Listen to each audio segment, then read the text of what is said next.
በመካከለኛው ምስራቅ ሀገራት ለምትገኙ ውድ ኢትዮጵያውያን በተለይ ደግሞ ለቤተ እስራኤላውያን ይህን መልእክት ሼር በማድረግ አድርሷቸው።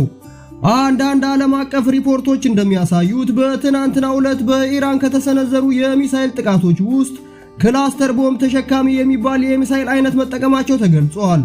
ክላስተር ቦምብ የሚባለው መሳሪያ አንድ ትልቅ ፍንዳታ ብቻ አይፈጥርም።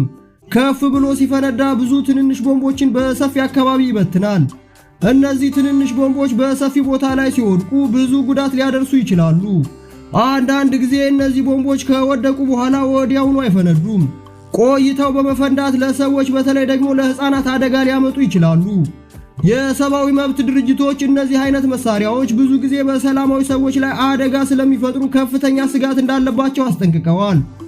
ይህ ጉዳይ በክልሉ ያለውን ጦርነት ከማባባሱም ባለፈ ሰላማዊ ሰዎች ላይ ከባድ ጉዳት ሊያመጣ ስለሚችል ሁላችሁም በተለይ ሕፃናት ልጆቻችሁ ምንም አይነት ነገር ከመሬት እንዳያነሱ እንድታስጠነቀቁ ስል በፊልም ሚዲያ ስም አሳስባለሁ።